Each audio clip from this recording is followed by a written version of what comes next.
रिजवान मौत मामला, वाराणसी कोर्ट ने एफआईआर के दिए आदेश।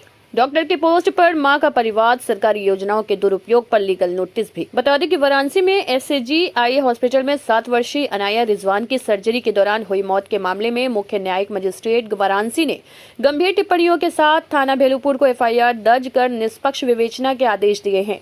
अदालत ने एनेस्थीसिया देने की प्रक्रिया, ऑक्सीजन सप्लाई और पोस्ट आप देखरेख में गंभीर लापरवाही की ओर संकेत किया है। कोर्ट ने यह भी कहा कि सर्जरी से जुड़े anaesthesia chart, ICU record, operation notes और सीसीटीवी फुटेज उपलब्ध न कराना संदेह पैदा करता है। डॉक्टरों के बयानों में विरोधाभास भी दर्ज हुआ है। आदेश के बाद एफआईआर दर्ज करने की प्रक्रिया शुरू हो चुकी है। पीड़ित परिवार ने निष्पक्ष जांच के लिए अधिवक्ता शशांक शेखर त्रिपाठी को स्वतंत्र सहयोगी ऑब्जर्वर के रूप में शामिल करने की मांग की है। इसी बीच बच्ची की मां आफरीन रिजवान ने डॉक्टर प्रत्युष रंजन के सोशल मीडिया पोस्ट के खिलाफ न्यायालय में अलग परिवाद दाखिल किया है। उनका आरोप है कि डॉक्टर ने पत्रकारों, अधिवक्ताओं, सामाजिक कार्यकर्ताओं और समर्थन देने वाले लोगों की छवि धूमिल करने की कोशिश की। साथ ही डॉक्टर को सरकारी योजनाओं के नाम पर निजी अस्पताल में प्रचार करने को लेकर भेजे गए लीगल नोटिस का अब तक कोई जवाब नहीं मिला है, जिससे मामला और संवेदनशील हो गया है। पीड़ित परिवार ने प्रधानमंत्री नरेंद्र मोदी और मुख्यमंत्री योगी आदित्यनाथ पर विश्वास जताते हुए कहा कि न्याय की लड़ाई अधिवक्ताओं और समाज के सहयोगी से जारी रहेगी। डॉक्टरों के द्वारा बढ़ती लापरवाही अब बड़ा रूप लेती हुई दिखाई दे रही है। बात करें अगर वाराणसी की, तो वाराणसी में भी ये किस्सा अब आम होता दिखाई दे रहा है। अभी हाल ही में 14 अक्टूबर को एसएजी हॉस्पिटल महमूदगंज से एक बड़ा केस सामने आया, जिसमें एक आंख का ऑपरेशन कराने गई लड़की की मृत्यु हो गई। उस मृत्यु को लेकर के परिजन काफी नाराज हैं। इसको लेकर के उन्होंने कई कानूनी प्रकरण को अंजाम दिया और आज इसी को लेकर के एक बड़ी प्रेस कॉन्फ्रेंस आयोजित की गई है। सवाल यह है कि क्या अब डॉक्टरों पे विश्वास करना आसान नहीं है। अभी एक बड़ा सिंडिकेट मामला सामने आपके है, कफ सिरप मामला। वहीं दूसरी तरफ बात करें तो जहां लोग डॉक्टर को भगवान समझते हैं, अब भगवान जो है वो बिजनेस की आड़ में लोगों की जिंदगियों के साथ भी खिलवाड़ कर रहे हैं। तो आइए चलते हैं, आज जानते हैं कि इस प्रेस कॉन्फ्रेंस में क्या कुछ है और क्या कुछ हुआ है और क्या जो है इसको लेकर के इनका कहना है। हमारे साथ वरिष्ठ अधिवक्ता शशांक शेखर त्रिपाठी जी हैं। शशांक जी, चैनल में हमारे स्वागत है। नमस्कार, धन्यवाद जी। जो कुछ दिन पहले एक मामला आया था, एक बच्ची की मौत हो गई थी एसएजी हॉस्पिटल में, क्या कुछ आज उसको लेकर के प्रेस कॉन्फ्रेंस में आप कहना चाहते हैं? देखिए, बहुत ज़्यादा महत्वपूर्ण और संवेदनात्मक विषय ये है कि एक 7 साल की बच्ची को उसके माता पिता हॉस्पिटल ले जाते हैं उसके आँख के ऑपरेशन के लिए।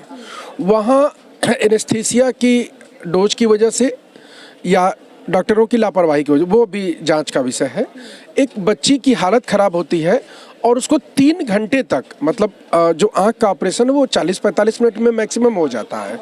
उस खराब स्थिति के बाद भी उसको लगभग 3 घंटे तक अपने पोजीशन में रखते हैं और जब उस बच्ची की माँ दुर्भाग्यवश या सौभाग्यवश जब देख लेती है ऑपरेशन थिएटर में कि वो बिल्कुल बेहोश हालत में अकेले पड़ी हुई है, तो बच्ची की माँ के कहने पर उसको दूसरे हॉस्पिटल में वो ट्रांसफ़र करते हैं, जहाँ उस बच्ची की रात में 3 बजे मृत्यु हो जाती है। उसके बाद डॉक्टरों की जो लापरवाही और सबूत मिटाने की प्रक्रिया थी, उसके बाद शुरू होती है। मतलब डॉक्टर्स को जिनको भगवान का दर्जा दिया जाता है, उन लोगों ने जिस तरह से उस बच्ची को एम्बुलेंस में डाल करके हॉस्पिटल भेजा, जिस तरह से इनको मिसगाइड किया, फिर जिस तरह से इन लोगों ने जब एविडेंस की मांग की, वीडियो रिकॉर्डिंग की मांग की, तो उसके साथ उन लोगों ने छेड़छाड़ की और नहीं दिया। हम लोगों ने उनको 10 से ज़्यादा नोटिस दिए, लीगल नोटिस दिए, रिक्वेस्ट लेटर दिया, उनसे निवेदन किया कि जो भी एविडेंस आपके पास है इस ऑपरेशन के संबंधित और जो सीसीटीवी फुटेज वगैरह वो दीजिए। वो टिल दिस डेट नहीं दिया उन्होंने। नोटिस के बाद और जब हम लोगों ने कार्रवाई शुरू की तो उन्होंने दूसरा बड़ा अपराध किया डॉक्टर प्रत्युष रंजन ने, कि उन्होंने अपने सोशल मीडिया पोस्ट पर लिखा कि मुझसे पत्रकार बंधु, मतलब मैं वर्ड्स वो नहीं बोल रहा हूँ अभी, वो वर्ड्स आपको बता देता हूँ क्या वर्ड था उनका।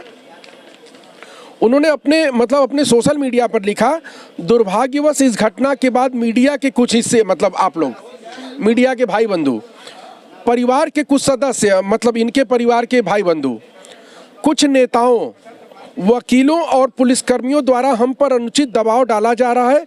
यह दबाव न केवल पैसे ऐंठने की कोशिश के रूप में सामने आ रहा है, बल्कि हमारी प्रतिष्ठा पर भी एक तरह से चरित्र हनन जैसा प्रतीत होता है। मतलब एक तो उन्होंने इस बच्ची के साथ अपराध किया, उसके बाद उन्होंने अपने सोशल मीडिया पोस्ट पर इस तरह की पोस्ट डाली कि दबाव बनाने के लिए कि इनके जो मदद करने वाले लोग हैं पीछे हट जाएं।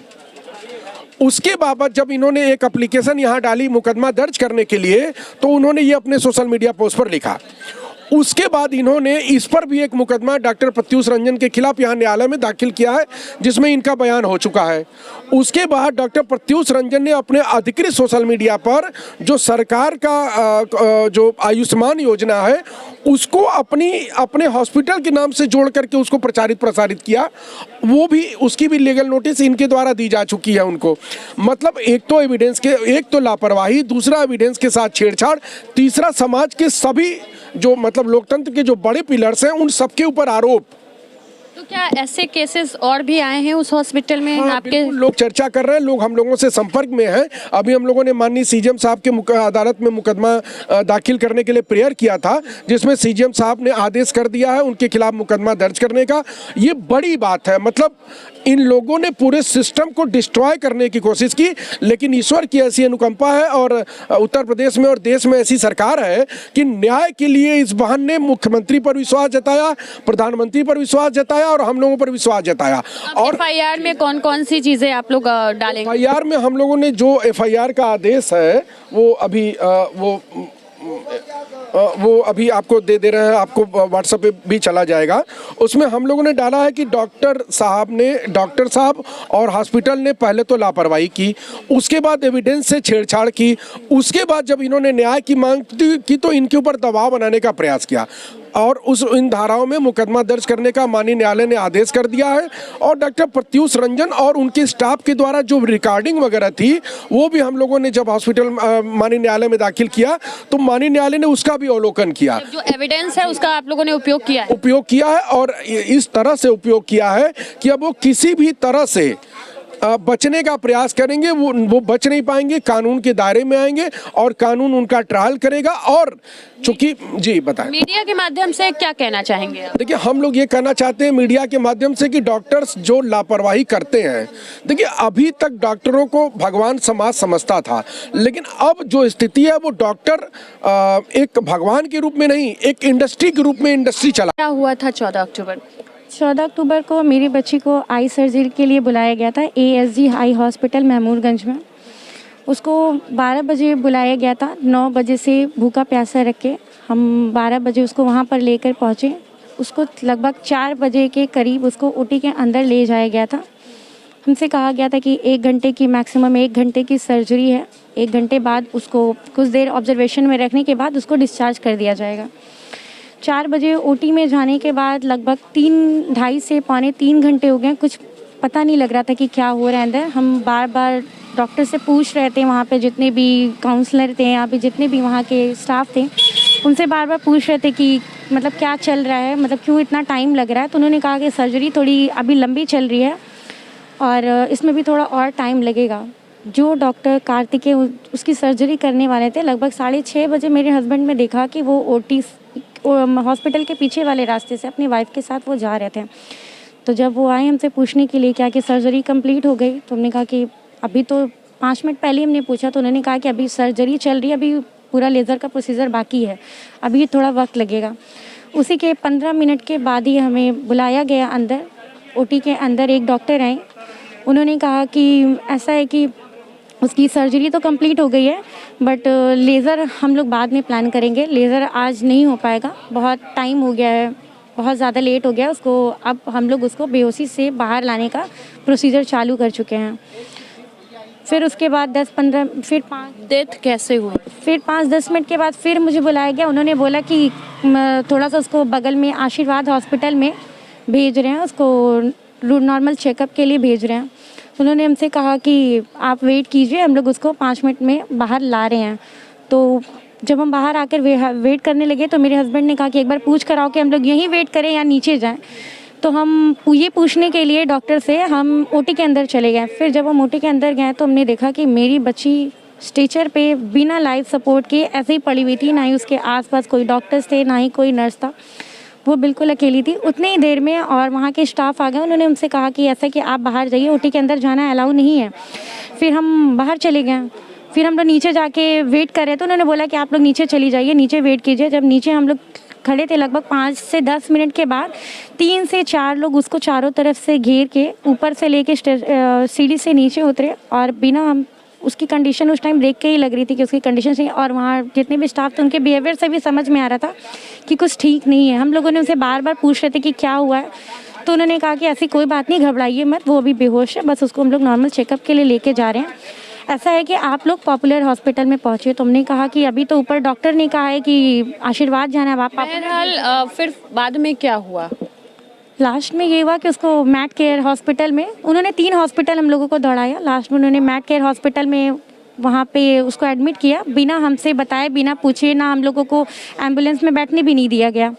उसके बाद जब वहाँ पहुँचे तो उन्होंने, वहाँ के डॉक्टर्स ने मुझे एक फॉर्म ला के दिया। उन्होंने पहले 20,000 रुपये जमा करवाया, फिर 1,600 रुपये यूनिफॉर्म का जमा करवाया, दवा मंगवाई, बहुत सारी चीज़ें। उसके बाद उन्होंने एक फॉर्म ला के दिया कि इसको एनेस्थीसिया देने के बाद इसकी हालत बहुत गंभीर हो चुकी है, बहुत ज़्यादा इसकी कंडीशन ख़राब है, हो सकेगा तो हम लोगों को उसे यहाँ से भी रेफ़र करना पड़ेगा, उसकी हालत कंडीशन ठीक नहीं है।